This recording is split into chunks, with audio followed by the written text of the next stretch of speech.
Luca Moretti found her behind the filing cabinets on the third floor at 2 in the morning.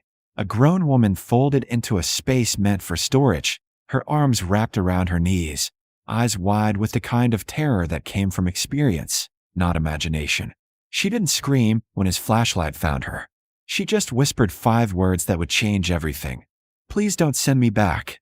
78 hours earlier, Luca's building manager called on Thursday afternoon, irritation sharp in his voice.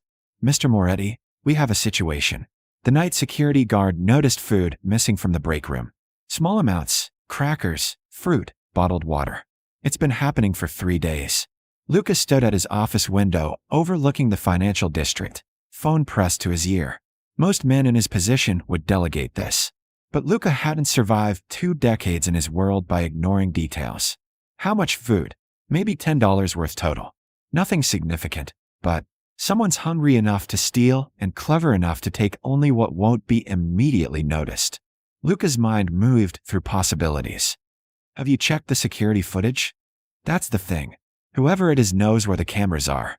We only catch shadows, movements at the edge of frames. They're avoiding detection deliberately. Luca felt a familiar tightening in his chest, the instinct that had kept him alive when others had fallen. Someone desperate enough to hide in a commercial building, smart enough to evade cameras, careful enough to minimize their footprint. This wasn't random theft. "Don't call the police," Luca said. "I'll handle it personally." That night, Luca entered his building alone through the parking garage. The after-hours silence felt different when you were hunting rather than working. He'd left instructions for the security guard to remain at the lobby desk, all interior cameras temporarily disabled. He moved through the first floor methodically, conference rooms, supply closets, the fitness center his employees rarely used. Nothing. The second floor held administrative offices, all locked and undisturbed. The third floor housed archives and storage. Luca pushed open the heavy door to the records room and stood perfectly still, listening. There, the smallest sound, like fabric shifting against metal.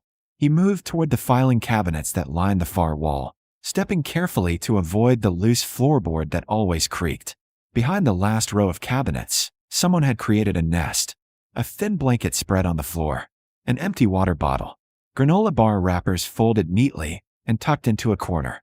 Evidence of someone trying desperately not to leave traces. But no person. Luca checked his watch, 11:45. Whoever this was, they were elsewhere in the building, possibly gathering more supplies. He could wait them out, or he could search. He chose to search. He found her 20 minutes later in exactly the place he'd already checked, which meant she'd been hiding while he searched and had circled back. Smart. She'd wedged herself behind a row of filing cabinets with barely 8 inches of clearance, a space most people wouldn't think could conceal a human body. When Luca's flashlight found her face, he saw someone in their late 20s with dark circles under bloodshot eyes, clothes that had been expensive once but were now wrinkled and stained. Her light brown hair was pulled into a messy ponytail. She had a cut on her lower lip that was healing badly and bruises on her collarbone that disappeared beneath her collar. "Please don't send me back," she whispered, and Luca heard 3 days of terror compressed into 5 words. He lowered the flashlight so it wasn't shining in her eyes. "I'm not going to hurt you. Can you come out of there?" She didn't move, clearly weighing the risk of compliance against the impossibility of escape. "My name is Luca Moretti. I own this building. You're not in trouble for the food. I don't care about the food. But I need to understand what's happening." He kept his voice level, non-threatening. "Can you tell me your name?" A long pause. Then, "Sarah. Sarah, how long have you been hiding here?" "For days." "Are you hurt?" "No." But the way she said it, too quick, too defensive, told him yes. "Are you in danger?" This time she didn't answer, which was an answer itself. Luca crouched down, making himself smaller, less imposing. At 6'3" with the build of someone who'd learned violence young, he understood how threatening his presence could be. "I'm going to ask you something, and I need you to think carefully before you answer. Are you running from someone?" Sarah's composure cracked. Her chin trembled, and she pressed her fist against her mouth, fighting tears. "My husband. He'll kill me if he finds me," he said. "He said if I ever left, he'd make sure I disappeared, and no one would ever know what happened." Luca's jaw tightened. "How did you end up here?" "I saw your building when I was looking for somewhere to hide. Big enough to get lost in, busy enough during the day that one more person wouldn't stand out. I thought I could stay a few days, save money from what I took when I left, then get far enough away that he couldn't find me. Her voice broke. But he knows people. He has connections. I heard him on the phone once, talking about finding someone who ran. They found her in 3 days. What's your husband's name? Sarah's eyes widened with fresh fear. Why? Are you going to call him? Please, I'll leave right now. I'll go, just please don't, Sarah. Luca's voice cut through her panic. I asked because I need to know who I'm dealing with. I'm not calling him. I'm not sending you back. She stared at him, searching for the lie, the trap. Why would you help me? You don't even know me. Luca stood, offering his hand. Because 4 days ago, you were desperate enough to hide in a filing cabinet and survive on stolen granola bars rather than go home to your husband. That tells me everything I need to know. Sarah didn't take his hand. Instead, she slowly extracted herself from behind the cabinets, moving like someone whose body had learned to expect pain. When she stood, Luca saw she was maybe 5'6", thin in a way that suggested skipped meals rather than intentional dieting. She held herself with her arms crossed protectively over her stomach. When did you last eat? Luca asked. This morning. Some crackers from the break room on the 5th floor. Come with me. He led her to the executive floor, to his private office with its attached kitchen. Sarah followed at a careful distance, clearly ready to bolt. Luca understood. Trust wasn't given freely by people who'd learned the cost of misplacing it. He pulled containers from his refrigerator, leftover pasta his housekeeper had prepared, fresh bread, fruit. He plated food and set it on the counter, then deliberately moved to the far side of the room, giving her space. Eat. We'll talk after. Sarah approached the food like it might vanish. She ate quickly at first, then forced herself to slow down. Luca turned away, pretending to check his phone, allowing her dignity. When he glanced back, she'd finished everything and was gripping the counter edge, eyes closed. Better? He asked. Yes. Thank you. Now tell me about your husband. Sarah's shoulders tensed. His name is David Preston. He's a pharmaceutical executive. Well-connected, respected, generous donor to local charities. The bitterness in her voice could have stripped paint. Everyone thinks he's wonderful. But he's not. He broke my ribs last month because I bought the wrong wine for a dinner party. The month before that, Sarah stopped, swallowing hard. It doesn't matter. What matters is that he will find me. He has private investigators, connections to people who make problems disappear. I thought if I could just hide long enough to save enough money, maybe get to another state. That won't work, Lucas said flatly. Men like him don't stop. Running puts you in a pattern. Running means you're always one step away from being found. Then what am I supposed to do? Sarah's voice cracked with exhaustion. I have no money of my own. He controlled everything. Bank accounts, credit cards, my phone. I took $300 from his wallet when I left, and that's it. I can't rent an apartment, can't get a hotel for more than a few days. I have no family here. My parents died 5 years ago, and David made sure I lost touch with friends. Tears spilled over. I'm trapped with no way out except hiding in your building like a criminal. Luca crossed the room and pulled out a chair at the small conference table. Sit. When Sarah sat, he tipped the chair across from her, close enough to talk, far enough to not crowd her. Here's what's going to happen, Lucas said. Tonight, you're going to stay at a safe location with private security. Tomorrow, you're going to meet with an attorney who specializes in domestic violence cases. She'll file a restraining order and start divorce proceedings. She'll also work with the police to document everything: your injuries, the pattern of abuse, the financial control. David knows judges, police officers, Sarah. Luca's voice was quiet steel. So do I, and mine aren't impressed by pharmaceutical executives. She stared at him. Who are you? Someone who doesn't look away when powerful men hurt powerless women. He leaned forward slightly. Your husband has connections in legitimate society. That's his strength and his weakness. He operates in a world of reputation and appearances. Everything he's built depends on people believing he's respectable. You're going to expose him? I'm going to make it impossible for him to touch you without destroying himself. But I need you to trust me. Can you do that? Sarah's hands trembled in her lap. I don't understand why you're doing this. What do you want from me? The question cut deeper than she knew. Luca thought about the dozens of times he'd heard variations of it, from women who'd learned that help always came with a price. That safety was something men traded for control. Nothing, he said simply. I want nothing from you except for you to be safe. That's all. Men don't just help without wanting something. Some men don't. I'm not some men. Luca stood and pulled a card from his wallet, setting it on the table between them.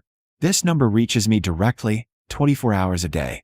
If you feel unsafe at any point, if you change your mind about any of this, you call. Are we clear? Sarah picked up the card with shaking fingers. Okay. Good. My driver is downstairs. He'll take you to a private residence outside the city. It has full security, and you'll have your own space. My attorney, Rebecca Chun, will meet you there tomorrow morning at 9. What about David? When he realizes I'm not just hiding, when he knows I'm actually fighting back, let me worry about David Preston. Luca's expression hardened into something that made Sarah suddenly understand why people might fear this man. He's about to learn that some people can't be intimidated. An hour later, Sarah was safely in Luca's car with his most trusted driver, Marco. Luca returned to his office and made a call. Tony, I need everything on David Preston, CEO of Meridian Pharmaceuticals. I want financials, personnel records, any complaints filed against him, patterns of behavior.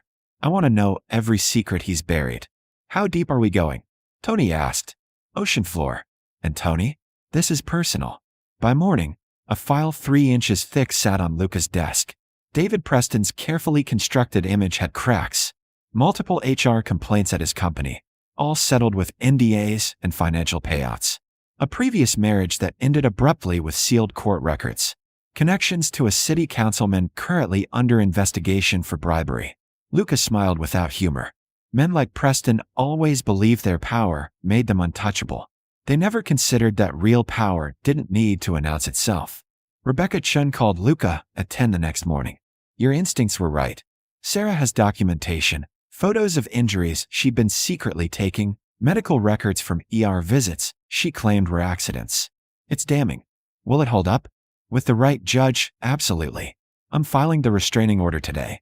But Luca, Preston's attorney, is already making noise. Apparently, Sarah's husband reported her as a missing person yesterday, claims she's mentally unstable and might hurt herself. Predictable. There's more. He told the police she has a history of self-harm and fabricating stories. He's building a narrative where he's the concerned husband and she's the troubled wife. Luca's grip tightened on his phone. Counter it. I'm working on it. But this won't be clean. Preston has resources and reputation on his side. So do I.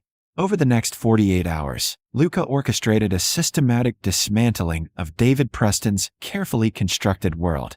The city councilman Preston was connected to suddenly faced renewed scrutiny. Anonymous tips about evidence that had been previously overlooked. 3 former employees of Meridian Pharmaceuticals received calls from an attorney offering pro bono representation to revisit their NDAs. A journalist known for investigative work received a folder of financial records showing Preston's company had been involved in questionable overseas drug trials. Luca never confronted Preston directly. He didn't need to. Sometimes the most effective violence was simply removing the foundations and watching the structure collapse. Preston tried to fight back. His attorney filed motions to dismiss the restraining order. He called in favors from business associates, demanded police investigate Sarah for theft of marital assets. He hired private investigators to find dirt on Luca. What Preston didn't understand was that Luca's world operated on different rules. The investigators found nothing because Luca's legitimate businesses were impeccably clean. The police politely declined to investigate Sarah when Rebecca produced documented evidence of systematic abuse. Business associates quietly distanced themselves when whispers began about Preston's treatment of employees and the multiple settlements. 2 weeks later, Sarah sat in Luca's office, papers spread before her. The restraining order had been approved. Preston was prohibited from contact for 3 years. The divorce proceedings had begun, and Rebecca had negotiated a settlement that gave Sarah access to her fair share of marital assets, enough to rebuild her life independently. I keep waiting for the other shoe to drop, Sarah said quietly. For David to find a way around this, or for you to. She stopped, shaking her head. For me to what? To demand payment. Some kind of loyalty or obligation.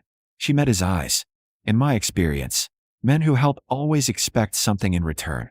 Luca leaned back in his chair. Sarah, The payment is watching David Preston realize that all his money and connections couldn't protect him from consequences. That's enough. Rebecca said Meridian's board is reviewing his position. That 3 other women have come forward with complaints. Did she? Sarah studied him. You made that happen. I made nothing happen. I simply ensured information that was being suppressed found its way to people who could act on it. Why? Sarah's voice broke slightly. Why go this far for someone you don't even know? Luca was quiet for a moment. I've spent 20 years in a world that calls me a criminal. I've done things that would horrify most people. But David Preston? He stood in boardrooms and charity galas, smiled at cameras, and went home to hurt someone who couldn't fight back. Society gave him a pass because he wore the right suit and knew the right people. He stood and walked to the window. I'm not a good man, Sarah, but I'm honest about what I am. Preston pretended to be something he wasn't, and everyone looked away from what he did to you. I don't look away. Sarah was crying now, but they were. Different tears than before. I start work Monday. Rebecca helped me find a position at a nonprofit downtown, victim advocacy. I thought maybe I could help other women. Now that I understand. Her voice caught. Now that I understand it's possible to get out. That's good work. I like to keep in touch. If that's allowed. Luca turned from the window. My number hasn't changed. Use it if you need anything. After Sarah left, Luca received a text from Tony. Preston's attorney filed a complaint against Chun, claiming witness tampering and harassment. Also, Preston tried to contact Sarah through her old email. The message was blocked per the restraining order, but he's not backing down. Luca replied, forward the email to Chun for documentation. And Tony? Make sure Preston's board receives that analysis of the overseas drug trial data. 3 months later, David Preston resigned from Meridian Pharmaceuticals under pressure from the board. The investigation into the drug trials had revealed enough irregularities to destroy his credibility. He'd avoided criminal charges through expensive legal maneuvering, but his reputation was shattered. He left the city quietly, his career and social standing in ruins. Sarah sent Luca a card with a photo of her at the nonprofit's office, surrounded by co-workers. She looked different, still healing, still carrying scars that would never fully fade, but no longer disappearing. The note inside was brief. Thank you for seeing me when I was invisible. You gave me back my life. Luca kept the card in his desk drawer alongside others. Evidence of a different kind of power, the kind that built instead of destroyed. He'd never be called a hero. His world didn't produce heroes, only survivors and casualties. But somewhere along the way, he learned that the same instincts that made him dangerous to his enemies could make him invaluable to people who had nowhere else to turn. 6 months after that night in the filing room, Sarah called him. There's a woman at the shelter where I volunteer. Her husband has political connections, and she's terrified to leave because she thinks I'll find her. I told her I knew someone who could help. Luca smiled slightly. Give her my number.